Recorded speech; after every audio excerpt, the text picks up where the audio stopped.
Hi అండి, అందరికీ నమస్కారం. ఏపీలో ఎన్నికల తేదీ ఇదే. అధికారులకు ఈసీ తాజా సంకేతాలు అనే లేటెస్ట్ అప్డేట్ అయితే రావడం జరిగిందండి. వీడియో ఎక్కడ స్కిప్ చేయకుండా చివరి దాకా చూడండి, అప్పుడే పూర్తి ఇన్ఫర్మేషన్ తెలుసుకోగలరు. అలాగే ఫస్ట్ టైం మన ఛానల్ని చూస్తున్నట్లయితే ప్లీజ్ సబ్స్క్రైబ్ చేసుకోండి. ఏపీలో సార్వత్రిక ఎన్నికలకు ఏర్పాట్లు చురుగ్గా సాగుతున్నాయి. ఇప్పటికే రాష్ట్రంలో పర్యటించిన కేంద్ర ఎన్నికల సంఘం అధికారుల మార్పులు, ఓటర్ల జాబితా సవరణ, ఇతర అంశాలపై అధికారులతో పలు సమీక్షలు నిర్వహించింది. రాజకీయ పార్టీల అభిప్రాయాలను కూడా తెలుసుకుంది. మిగతా రాష్ట్రాలతో పోలిస్తే ఏపీలో జమిలీ ఎన్నికలు నిర్వహించాల్సిన పరిస్థితి ఉండడంతో ఈసీ కాస్త ఎక్కువగా ఫోకస్ పెడుతుంది. ఇందులో భాగంగా ఈసారి రాష్ట్రంలో ఎన్నికలు జరిగే తేదీని సూత్రప్రాయంగా ఖరారు చేసినట్లు తెలుస్తోంది.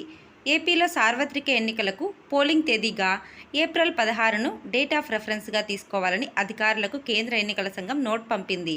ఇందులో లోక్సభతో పాటు పలు రాష్ట్రాల అసెంబ్లీ ఎన్నికలకు చేస్తున్న కసరత్తులో భాగంగా ఈ తేదీని రెఫరెన్స్గా పెట్టుకొని ఏర్పాట్లు చేసుకోవాలని అధికారులకు ఈసీ సూచించింది. దీంతో ఇప్పుడు అధికారులు ఏప్రిల్ 16వ తేదీని టార్గెట్గా పెట్టుకొని పనిచేయనున్నారు. ఏప్రిల్ 16వ తేదీన దేశవ్యాప్తంగా సార్వత్రిక ఎన్నికలు ప్రారంభించేందుకు ఈసీ ప్లాన్ చేస్తున్నట్లు తెలుస్తుంది. ఇందులో భాగంగా తొలి విడతలోనే ఏపీలో ఎన్నికల నిర్వహణకు రంగం సిద్ధం చేస్తుంది. అందుకే ఏప్రిల్ 16వ తేదీని హద్దుగా పెట్టుకొని పనిచేయాలని అధికారులకు ఉత్తర్వులు జారీ చేసింది. ఏప్రిల్లో జరిగే సార్వత్రిక ఎన్నికలకు ఫిబ్రవరి చివరిలో లేదా మార్చి మొదటి వారంలో షెడ్యూల్ విడుదల చేసే అవకాశం ఉంది. గతంలో ఏపీలో పర్యటించిన సందర్భంగా రాజకీయ పార్టీలు ఈసీని ఎన్నికల తేదీపై ఆరా తీశాయి. దీంతో ఎన్నికల సంసిద్ధత కోసం ఏప్రిల్ 16ను టార్గెట్గా పెట్టినట్లు కేంద్ర ఎన్నికల సంఘం సంకేతాలు ఇచ్చింది.